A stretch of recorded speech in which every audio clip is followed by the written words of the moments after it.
Session at the second edition of the Jal Jeevan Conclave hosted by the Integrated Health and Wellbeing Council on the occasion of World Water Day.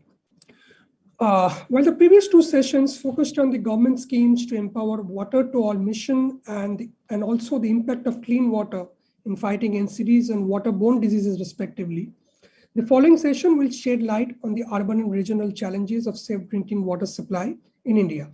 And my name is Saptak and I'm your host.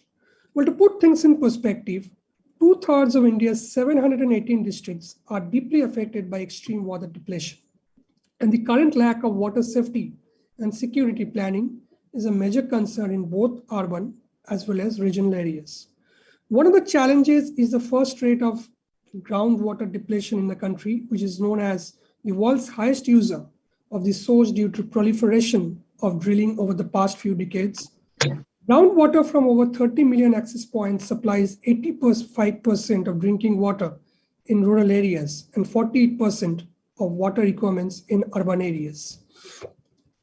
This session will put spotlight on the various schemes and initiatives that are required for communities to plan, design, implement, and monitor urban and rural drinking water supply, and the need for the unity among the community ownership for operation and maintenance. I'm joined with a few esteemed guests who will share the critical insights on the challenges of water supply in both urban and rural areas and the necessary solutions required to meet the future demands. But before we dive in to this exciting session, a sneak peek from last year's inaugural edition of the Jal Jeevan Conclave.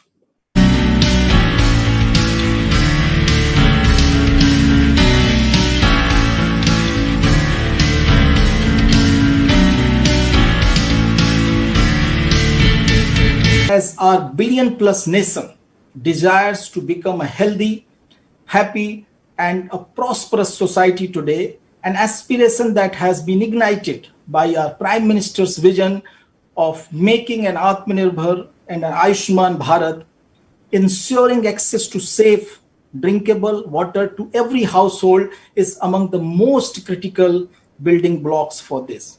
देश में 70 साल में आजादी के समय से लेकर के और 2019 तक या 2019 के अंत तक कुल मिलाकर के 3 करोड़ 23 लाख घरों तक पीने का पानी पहुंचा था। हमने इस लॉकडाउन के कोविड की स्थिति के होते हुए भी इस 15 महीने के समय में लगभग 4 करोड़ घरों तक पानी पहुंचाने में सफलता प्राप्त की। देश के 52 जिले ऐसे हैं जो 100% जल समृद्ध हो गए, जिनमें जम्मू एंड कश्मीर के 2 जिले भी शामिल हैं। देश के लगभग 80-85 हजार गांव ऐसे हैं जिन गांव में एक भी महिला को घर से बाहर पानी लेने के लिए नहीं जाना पड़ता। लेकिन इस सब के साथ साथ में आने वाले समय में जो चुनौतियां हैं उनको पार करते हुए हम हर घर तक पहुंचा पाए, इसका लक्ष्य हमारा और इसका जो है हमारा संकल्प और अधिक दृढ़ से दृढ़तर होता जाता है। किसी भी ऐसे काम को पूरा करने के लिए सबसे पहली आवश्यकता होती है पॉलिटिकल विल। दूसरी आवश्यकता होती है पब्लिक स्पेंडिंग की, कि देश की सरकार पैसा खर्च करे, राज्य की सरकारें पैसा खर्च करें, उस क्षेत्र में निवेश हो। मुझे अत्यंत प्रसन्नता है कि 3,60,000 करोड़ रुपए का ये जो जल जीवन मिशन का कार्यक्रम है, इसमें देश की सरकार राज्य की सरकारों के साथ में इसे पूरा करने के लिए पूरी ताकत के साथ खड़ी है। Good water is a good health. Good health is also good life.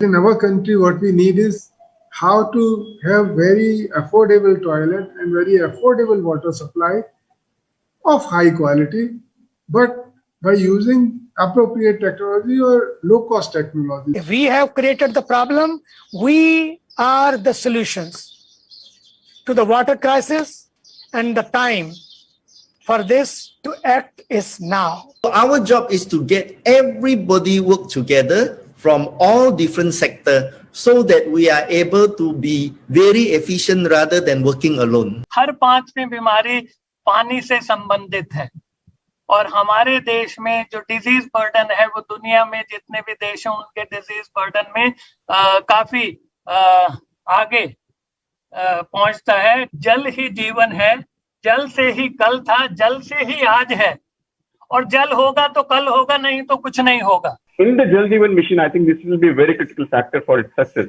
I mean, we can very easily, lay down the engineering design of how we want to supply water from point A to point B. But I think the success will lie if we are able to enable, as I said, our Gram Panchayat, our people on ground who are able to maintain it and sensitize them enough to be part of the system by making them realize the value of water and bringing that, moving it from that free commodity approach to a valued resource approach.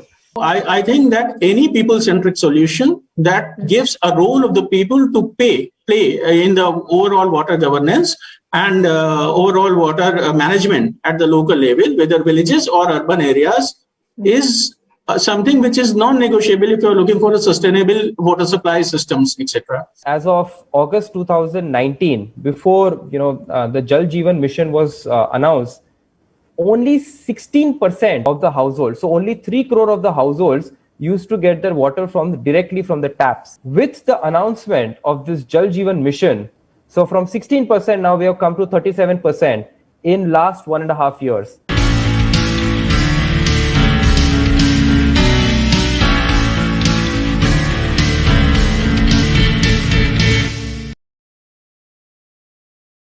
Let me now extend a warm welcome to the esteemed speakers who we have today. Dr. Akash Deep, Commissioner and Secretary, Public Health and Engineering Department and Mission Director, Jal Jeevan Mission, Government of Assam. Mr. Mushfiq Mustafa, Chief Engineer, Jal Jeevan Mission, Government of Uttarakhand. Mr. Sandeep Kadam, District Collector and Magistrate, Vandara District in Maharashtra. And Mr. Arkul Sudesh Shenoy, Segment Head, Water and Wastewater at Schneider Electric. So I'd like to begin with Mr. Akash Deep with you. You have been, the first question to you is, you have been associated with the government of Assam and, seeing these issues firsthand. You have seen, I'm sure you have witnessed a lot of challenges as far as water supply is concerned in both the rural and urban areas in Assam. So if you could, what comes in your mind when we talk about the immediate challenges that is creating a huge problem for the people in the state? If you could share some thoughts. Thank you. Thank you, Mr. Saptak. First of all, let me introduce myself. I am Akash Deep. I am looking after Jal Jeevan Mission here in the state of Assam for almost 1 year now. Well, since you have asked a very pertinent question, and this conclave is primarily focused on providing water and through this Jal Jeevan Mission, I would like to give a perspective from this part of the country, which is little different and or contrary what we have seen from the what we perceive like in other parts of the country. Its situation is something different here. First of all, as you mentioned in your opening remark of this session, that so many districts or so many places are like water stressed. Well, we do have few places here in the state of Assam which are water stressed. However, as a state, as a whole, we are water surplus state. So the situation immediately changes, and the perceptions and the issues immediately changes, and they become very different than what we face in the other part of the country. Now, associated with this, that is adequacy of water. In fact, the major problem here is flood, which you might be aware. The Assam floods are worst known. Hello, am I audible? Yeah, I can hear you. Yeah, absolutely. Yeah. So there is a tendency when we used to roam around. I remember around 10-15 years back as a field officer, when I used to roam around, people used to say, we have to find a solution in Assam. They used to say, "Pani bahut aasa hai to palai de bola gaya." Means यहाँ पानी बहुत है, इसको यहाँ से कैसे बाहर निकालना है, इसके बारे में उपाय होना चाहिए. So this is what is very different situation what we face. However, that water availability for those 4-5 months is obviously too much there, but after that it is if the situation changes, and there are some places where we are also started saying there are some water shortages problem, but as a whole we are not water straight as of now. The immediate issues which comes up related to this is that there is very less demand for piped water supply scheme, unlike any other state. If you compare the state of Rajasthan, yes, Maharashtra, or very interior places of hinterland there where the rocky terrain, you give water, and the only way to supply water is through huge pipe water supply schemes, and there is a lot of demand, a lot of acceptance by the society. Now, before, Jal Jeevan Mission is a scheme which is aimed at providing piped water supply. Please understand, water was already there through hand tube wells or shallow tube wells or whatever mechanism they were having earlier. But the main emphasis, the main focus is for clean and safe drinking water through piped water supply.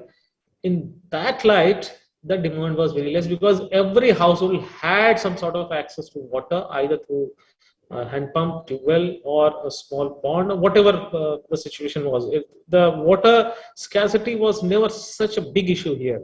So when the scheme came and it was asked, we have to provide a water through piped water scheme, community was not that much ready. And in fact, it is very evident when this mission started in Assam, the total coverage was around 1.7% through piped water supply, which was way less than what the national average was, which was 18%. And the reason being that you just mentioned Assam being a water supply, yeah. And that is why, if you see the progress of Jal Jeevan Mission of Assam vis-a-vis the other states and the nation, we are at the bottom when it started. And people really wonder how come Assam, a water surplus state, started at such a low base. So the reason, this was for the reasons I explained it. Further again, creating water demand in the society through piped water supply scheme is difficult here, is more challenging here than other parts of the country. That is one of the challenges or issues which I have flagged off to you. Another could be the water quality here. There are various areas which are severely affected with arsenic, fluoride, iron, etc. So to provide water schemes and at such a pace, because we have to finish it by 2024, addressing such issues also is very important for us, and also a big challenge for us, because we have to provide a water up to the prescribed quality as per the JGM norms.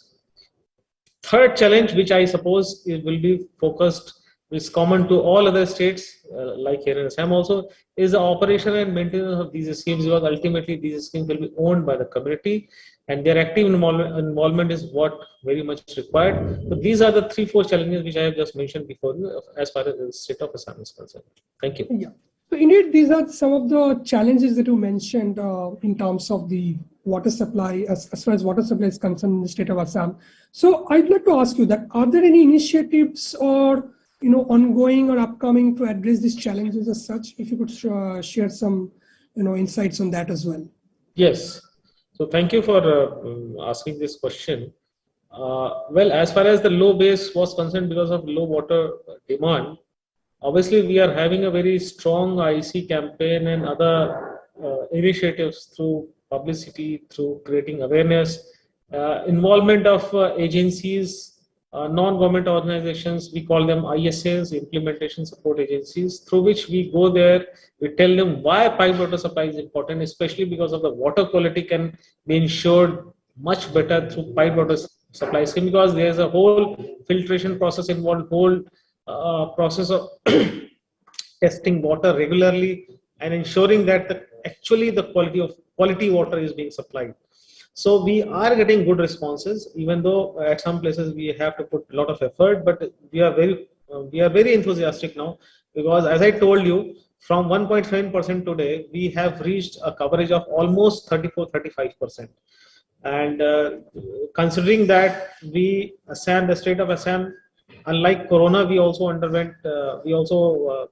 have witnessed elections for 3-4 months. We could not start. So properly we started work last year, and now we're increasing at such a rapid pace. Even ministry and other states other agencies have recognized it also.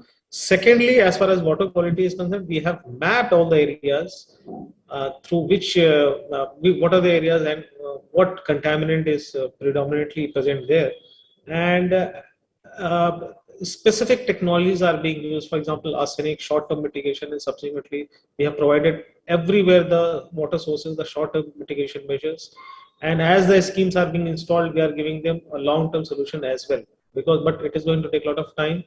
Iron is almost there in almost half of the water sources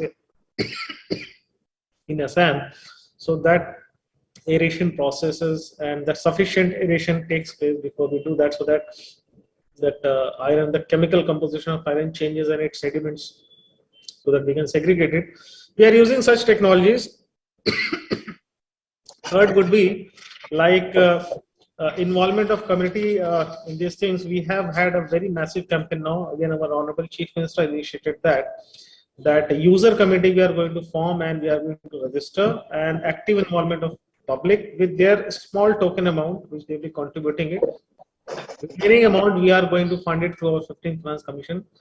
And we hope that once the habit of having this water through piped water supply continues for 3-4 years, subsequently that behavior change, that habit will grow, and ultimately community will take over.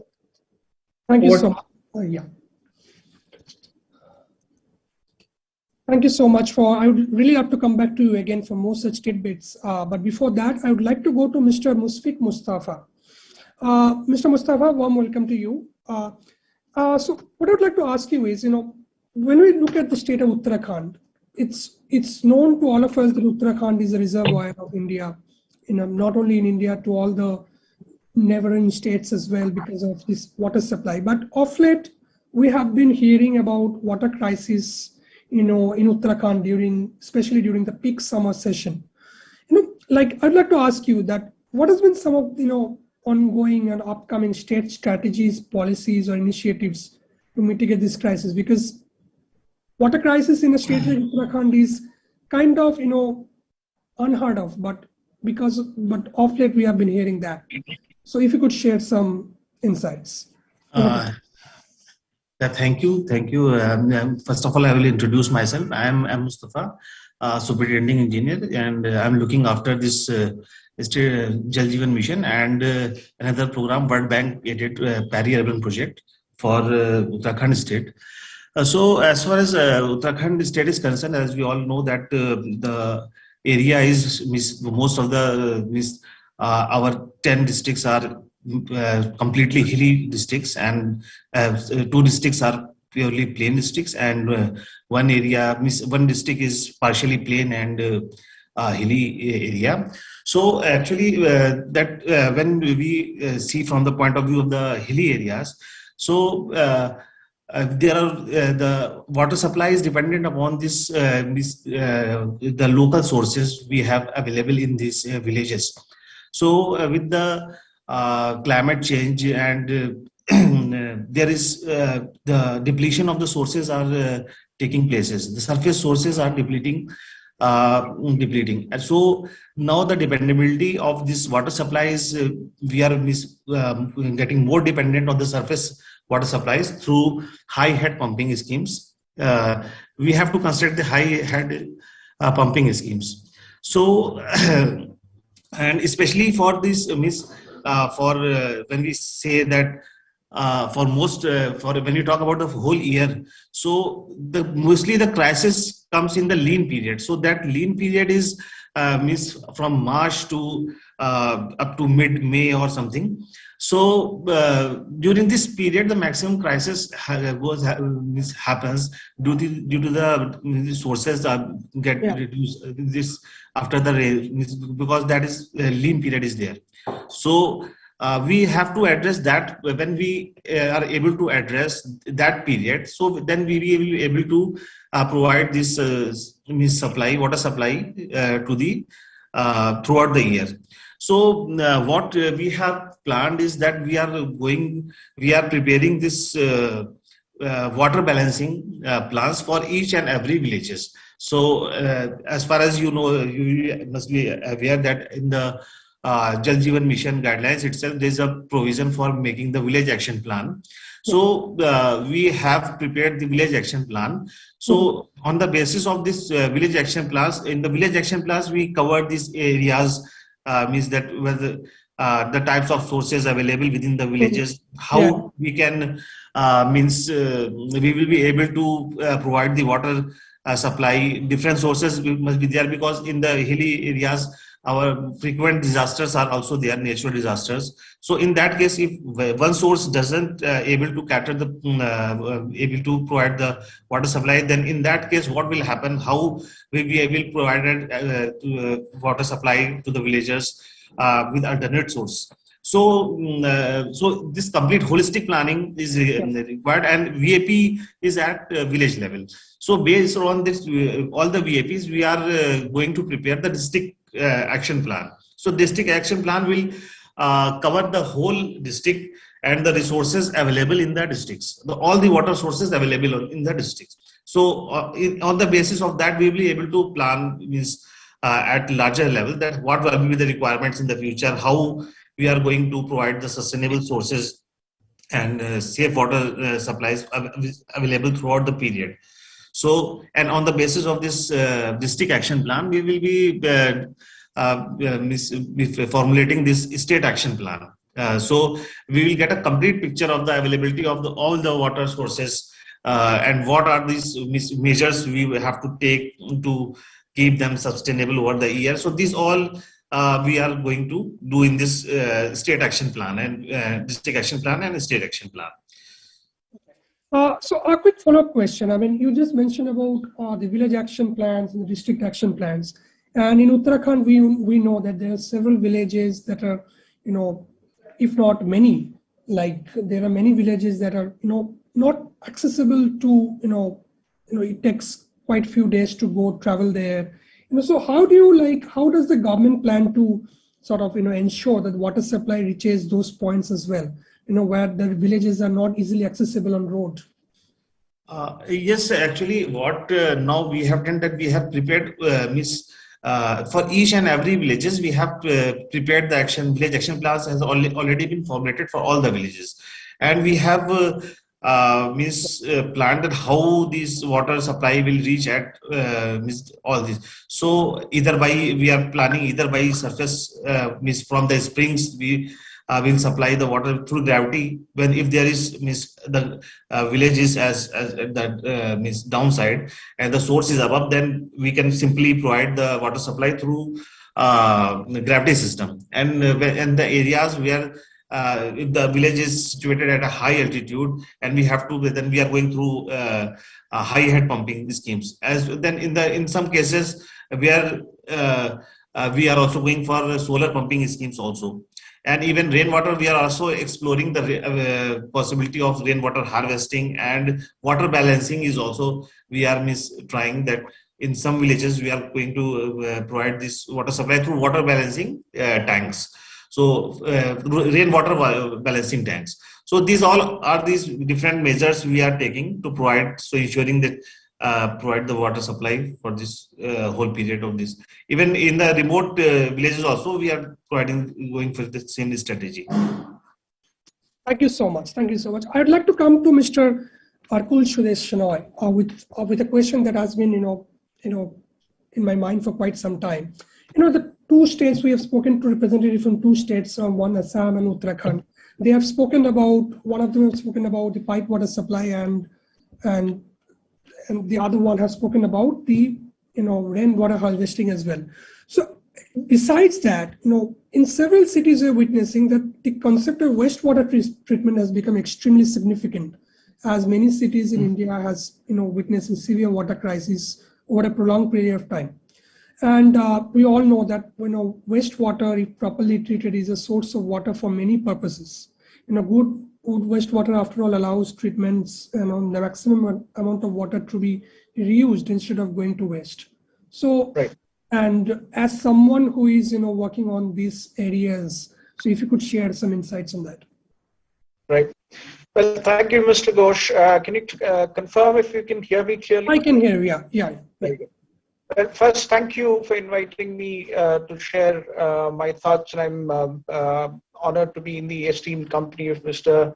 Akashdeep, Mr. Sandeep Kadam, and Mr. Mustafa. Very good question, Mr. Ghosh. I believe that water, rather wastewater, the grey water, is the new black gold. Right, something which is offering itself to be tapped, and considering the fact that we were lucky probably to have Mr. Akashdeep and Mustafa who have water surplus in their respective states, but we'll hear from the representatives of various states on how water stressed those are. The state that I come from, Karnataka, is water stressed in a lot of areas, the eastern part of Karnataka, even the city of Bangalore, etc. So, what is important is to address, when you talk about holistically addressing the water requirement of water management, the grey water and the wastewater plays an extremely important role. Today we talk of, so the water that is used invariably has to come out. So we talk about sustainability, we talk about effective water management, we talk about pollution reduction, we talk about zero liquid discharge, etc. So when you look at it holistically, all the water that is consumed, of course, has to come out. Now, the question is, do we waste it, or do we reuse it in the kind of conditions that we are in? There are various reports which says that by a certain age, by a certain time frame, we are under serious risk of having a severe shortage of water in a lot of cities. In fact, we had witnessed this in Chennai a few years back. We globally, if you talk, Johannesburg has witnessed some very severe conditions. If we have to avoid the occurrence of this, then we have to look at wastewater as a serious source of water. We have started in some areas with reusing the wastewater for industrial purposes, for example. In cities like Bangalore, etc., there is a mandate to the commercial and the apartment complexes to reuse the wastewater that they generate for gardening purposes and so on and so forth. I would actually go a step further and say that in the kind of water stressed conditions that we are in usually, we would have to look at the model that the city of Singapore, for example, it's a city-state of Singapore that adopts. You'd be surprised that most of the drinking water there comes from the recycling of wastewater, which is probably an alien concept for a country like India today. But this is seriously possible with the kind of technologies that we have today. It makes sure that the grey water can, at the end of the day, the nature also adopts certain techniques to turn the wastewater into usable water. So there are technologies that are available today that expedites this process artificially and helps convert the grey water, which again I call the black gold, into potable water. Thank you so much. I would really love to come back to you, especially in the technology part, which you just mentioned and cited some examples from both South Africa and Singapore as well. But before that, I'd like to come to Mr. Sandeep Kadam, who has been, a district in Maharashtra working for so long in the Bandara district. So Mr. Kadam, we all know that Maharashtra is often in the news, especially in many districts in Maharashtra, like those in the Vidarbha and Marathwada region, because of severe water crisis. In fact, but if you recall a report on what Indian Transport Minister Nitin Gadkari said, he implemented his ideas for water conservation in the state as well as through continuous rainwater harvesting. So, do you think this will help Maharashtra, especially the water crisis, water plagued states in the long run? If you give us a current picture on what's going on?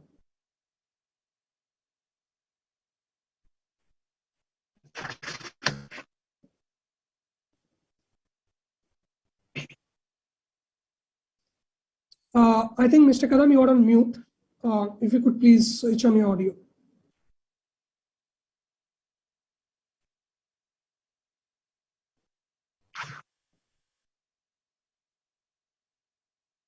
Mr. Kadam, if you could hear us, if you could confirm, if you could please unmute yourself.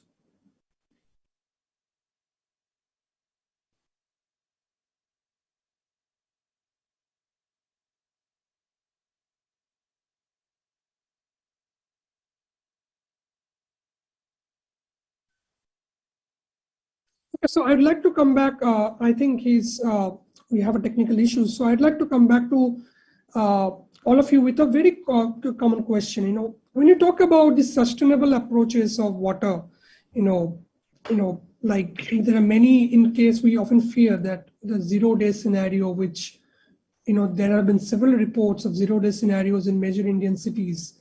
I mean, and then when we talked about the sustainable approaches of water conservation and all. So I would like to ask, take all of your insights on that. And, how do you think the sustainable approaches in water conservation will, make a difference in the next, let's say, 5 to 10 years down the line?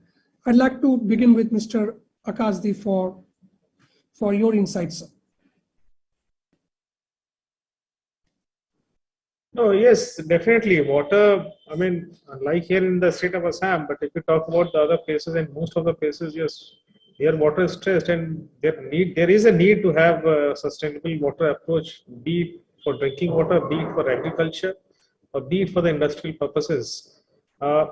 First of all, I think we should avoid wasting water. I think we can save a lot of water in that area, in fact, actually. And after that, yes, there are different technologies available. As an esteemed speaker, he has already spoken that he has given an example of Singapore. And there are other places also where Israel also is one of the front runner as far as use of water technologies are concerned, where every drop of water is measured, calculated, and used for the purpose it is meant for.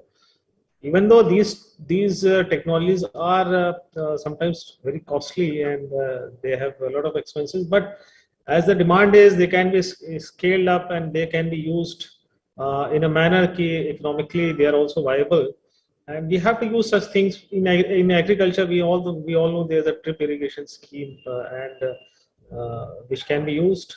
Water conservation, rainwater harvesting, these are the methods we have to definitely adopt in such areas.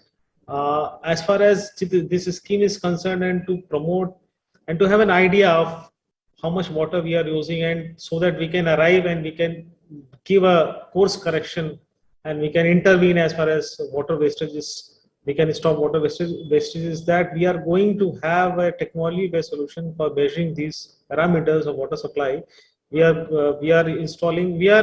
planning to install IoT based sensors which will measure the groundwater recharge level, which is very difficult as of now, but recent conclave by the ministry, we got an idea that this can also be done. Subsequently, the bulk flow meter, how much water is being used daily on a daily pattern, how much water is consumed, the consumption pattern, and obviously the quality parameters, which we will be monitoring once these all systems are in place. Definitely, it will give us very good insight that what are the steps, necessary corrective steps we need to take as far as water conservation is concerned, water conservation or stopping water wastage. I'm talking about for the timing for the water, drinking water scenario, and where all we need to recharge our sources as far as groundwater is concerned, so on and so forth. So I'm hopeful if we'll adopt these technologies as and when the need is, definitely it will be a better situation than what we are today in different places. Thank you. Thank you so much. I think Mr. Kadam has joined us on. So I'd like to come back to you, Mr. Kadam, with a question that I asked you, but there were some technical issues. So, when we talk about the state of Maharashtra, many districts in the state, especially those in the Vidarbha and Marathwada region, are often in the news because of the severe water crisis, especially during the summer season. But in fact, if you recently read a report by which the Indian Road Transport Minister Nitin Gadkari implemented his ideas of water conservation in the state through a continuous year-round rainwater harvesting, especially, to ensure that the water supply is consistent in the rural and urban areas of Maharashtra. So if you could share some, your insights on that, and what is the current scene, and, what are the future way ahead for the, to mitigate the water crisis in the state. Is this for me? Yes, Mr. Kadam, yeah. Thank you so much. Basically, Maharashtra is an interesting state. Here, there are pockets of water abundance and pockets of water scarcity. Especially if you look at Western Maharashtra, beyond Sahyadris, it's a rain shadow area and it's a water scarce area. But due to several dams, they have been able to tide over that water problem. especially agrarian drought has been taken care of because of those dams. Eastern Vidarbha is where I am placed now. It's another interesting pocket where water is in plenty. We receive heavy rainfall. So natural water crisis is not there. Still, despite that, we face water scarcity, especially during summer season. It's only because of the way we utilize water and because of the fact that we fail to recharge our underground water sources. This is basic problem. In urban areas, scarcity of water may not be a big issue, but scarcity of potable water is a big issue. All rivers that major river is Wainganga and its tributaries there are several tributaries. Those tributaries basically come from Nagpur, and most of them receive effluent water of Nagpur's industry. It pollutes our rivers also, and that is the biggest problem, and it reduces amount of potable water that is available with us. Second factor is rapid urbanization. Yes. And the biggest problematic part of this urbanization is unorganized growth, which is many times not on paper. So it's very difficult for us because almost if we are growing at 10% speed per annum, 3 to 4%, around 3% people are not on paper.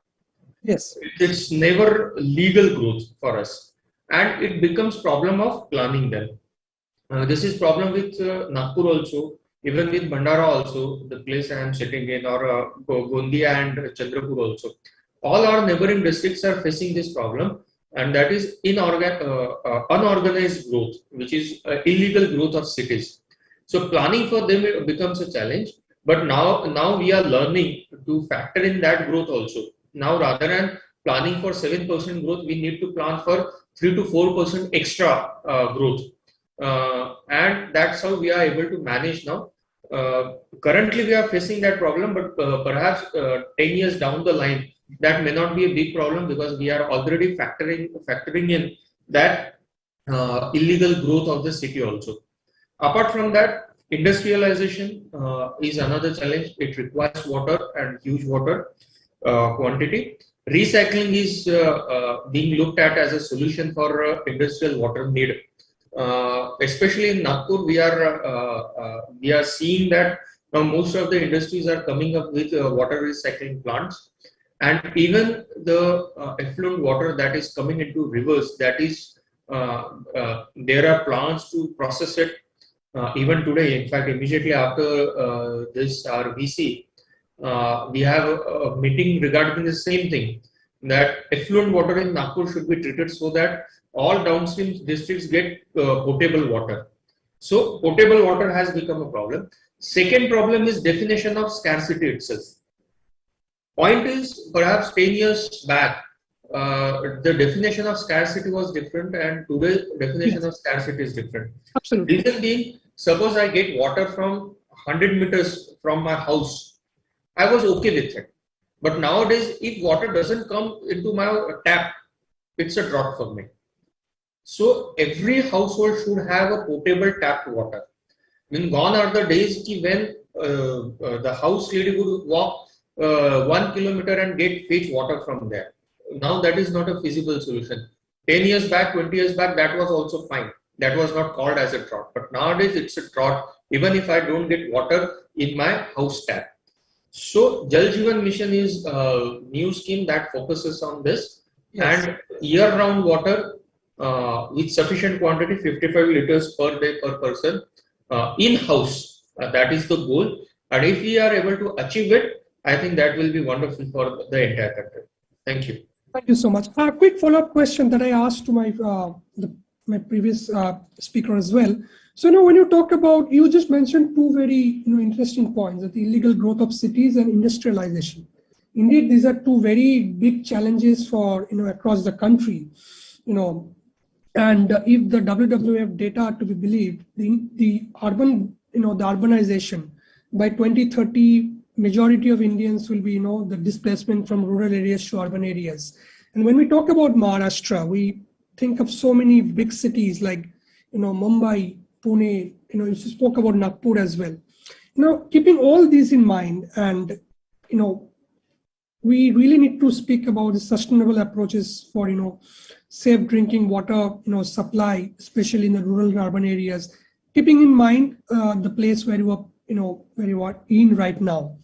So how important do you think is that in the long run?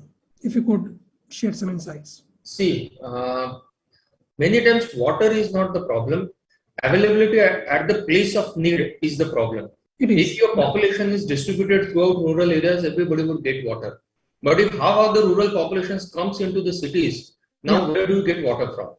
Because every city has one or another river, and you at least presently you completely depend on those rivers. So sustainability requires different thinking. One of the biggest thing is rooftop water harvesting. That must be done. That will save lots of save us from lots of water stress, I suppose. So rooftop harvesting is really important.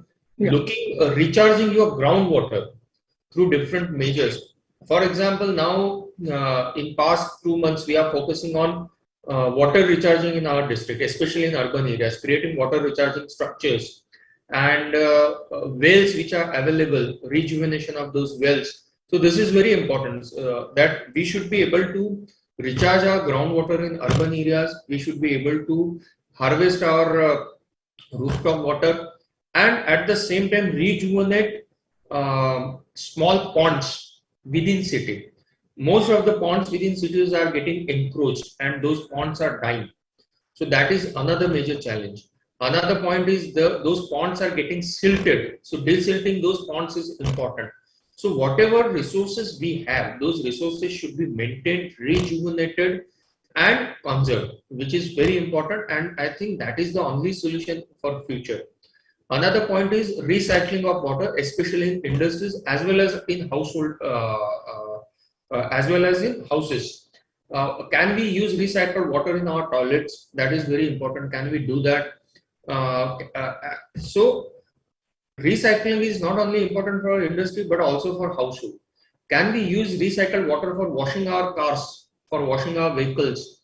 So these are important things. And again, after washing our vehicles, can we reuse that water? So reusing water is also very important. So sustainability is definitely a point. Unfortunately in India, our urban growth is very concentrated. Only 10-15 cities are growing. This is the biggest problem. So already these 10-15 cities are burdened and they are receiving more burden day by day. And surrounding resources are very few. Perhaps Mumbai, cities like Mumbai can go for desalinization of water. But what about cities like Aurangabad, Nagpur or Bangalore, which are far off from seashores? So there you need to focus on sustainable growth and sustainable use of water. Thank you so much. Thank you so much. Mr. Mustafa, if I come to you with a similar question, keeping Uttarakhand in mind, what would you like to share? Sustainable approaches in water conservation.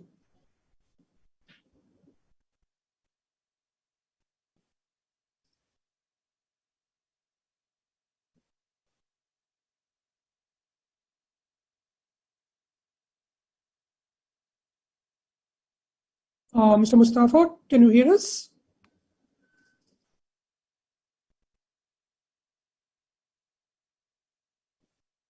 Okay, so I'll move on to the other guest. So Mr.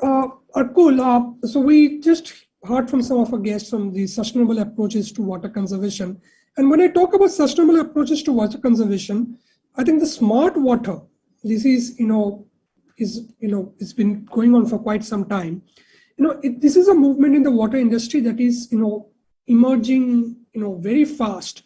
And that includes hardware, software, and analytics to help water and wastewater utilities to solve problems through automation, data gathering, and data analysis.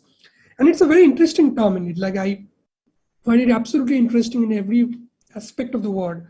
So if I'm to ask you, do you think the smart water technology can play a role in mitigating the safe water supply crisis in both urban and rural areas, let's say in the next 5 to 10 years?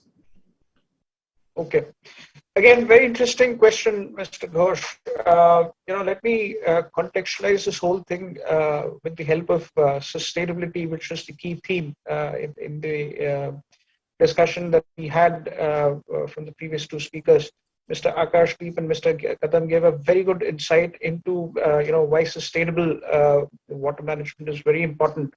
I would put it like this: any sustainability strategy has to follow 3 R's, the principle of 3 R's. Reduce, recycle, and reuse. Now, the 3 R's become effective only when we are in the control or in the knowledge of what is happening at the ground level.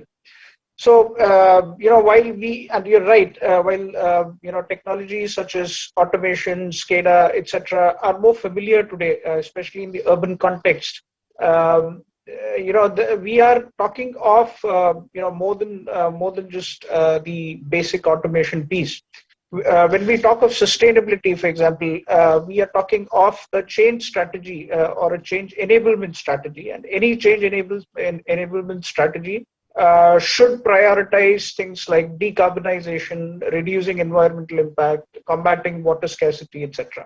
Now, the surge of digitization has the potential to revolutionize the world as we know it. The Indian government has for some time now recognized the importance of focusing on the development and efficient regulation of countries' water resources. As a result, the Ministry of Jal Shakti is establishing a long-term water management system to accommodate the current demand for clean, dependable, and inexpensive water. Now, sustainability and resilience, resilient water management is only possible when we scale up the technology value chain. We look at the zone, we entered the zone of optimization. We look at integrated operations management and contextualized end-to-end visibility from the point of view of effective decision enabling process. And I say enabling with a lot of emphasis because here we're talking of the insights that people like Mr. Akashdeep or Mr. Kadam or Mr. Mustafa get so that they are able to act upon it. We're talking of, bringing together the different things. It could be, water conservation. It could be rainwater harvesting. It could be, water management from the source to the, to the consumer. Or it could be grey water management. Now, all of this, when it is brought onto an integrated, platform and contextualized to the end-to-end visibility, plus, insights that give inputs from a decision-making perspective, that is when it becomes useful. Now, the key is to empower decision makers with integrated end-to-end visibility, analytics, and actionable information, which is basically at the heart of smart water that you rightly brought out. This includes bringing together assets, operations, people, resources, etc., onto a single platform to ensure that all the data and its interdependencies are mapped out and represented well for an optimum analysis, resulting in a robust decision making. Now, just to quote a couple of examples, Jal Jeevan Mission, which is again a big thing in India today, where there is of course a lot of governmental focus, and Mr. Kadam rightly said that today the drought is defined by not availability of water in the taps. And that's such a drastic transformation from, say, some 5-10 years back when people really had to go out there and fetch water, and if they had some 10 pots of water, they were pretty happy. Today, it is defined by, so it's a basic necessity which people have realized. So the aspirational population is demanding it. Now, when we look at how do we make it happen, now with missions such as Jal Jeevan Mission, it is essentially a social transformation objective as well. Now, how do we measure that social transformation objective? How do we make sure that the water is reaching to the last beneficiary? How do we make sure that the right amount of water, the right quality of water, at the right time, with the right kind of efficiency, etc., reaches the right the beneficiary? This is at the heart of of the Jal Jeevan Mission. Once it is executed, how do we make sure that the water keeps flowing with the right quality, with the right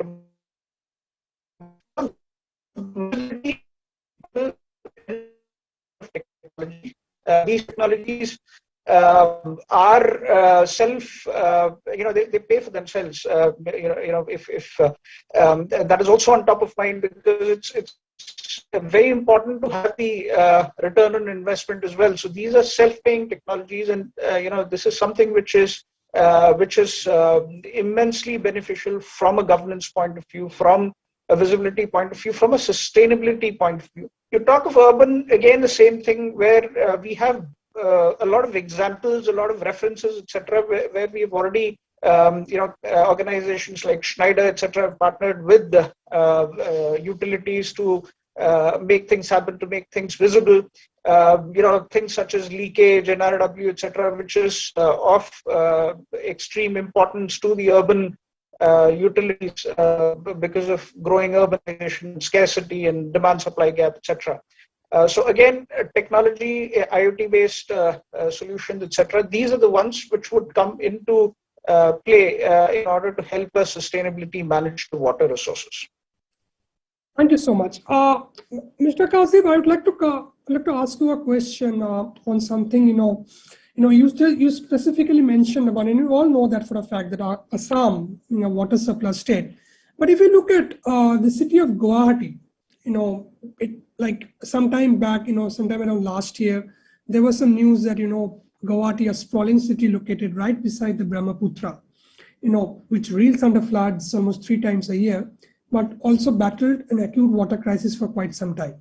I mean, it sounds like a cruel irony, because a city which, gets flooded 3 times a year has also had to battle, water crisis. So, when we talk about the inclusion of technology, and, when we also recognize the fact that Assam being a water surplus state, so do you think there has to be, the technology should be implemented as fast as possible, especially in the water surplus states as well, keeping in mind the example of Guwahati?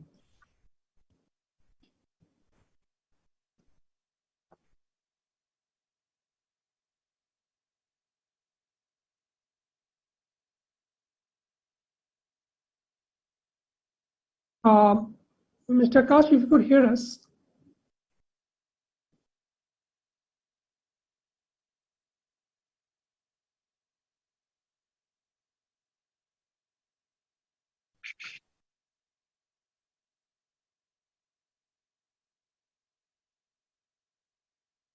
I think there is some technical issue.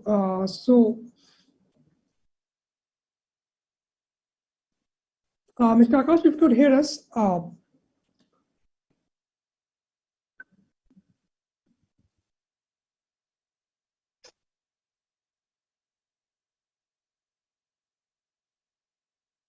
I'd like to ask you, I'd like to move to you, Mr. Arkul, once again. I just presented some facts, in fact, it's well out in the public as well, that by 2030, 30 Indian cities will be at risk of severe water crisis. And according to the World Bank, India will lose 6% of its GDP due to poor water management. Therefore, to mitigate the crisis, I think modern technology, as you mentioned, and technology, digitization, and related ecosystem are poised to play a huge, massive role in the long run. So if you could share your insights on, on the kind of roles they are expected to play, in keeping in mind the climate change related conditions as well. Yeah, so look, it's already happening now. The fact that we are already at the cusp of, if we do not address the water scarcity holistically, we are, I would say, at the risk of running out water. And like somebody famously said, the next world war would not be fought on oil or something else. The next world war probably would be fought on water if we do not address it effectively. It's a civilizational issue. It is something which is integral to the existence of mankind, which is where So there are three aspects to it. One is to have the intent, and I think the government in India, as across the world, the governing authorities, the district collectors, the Jal Nigams, etc., have the right kind of intent. They have the right kind of motivation. Second is, getting the right kind of projects, the right kind of funding, and the right kind of technologies in place. And this is where it is critical.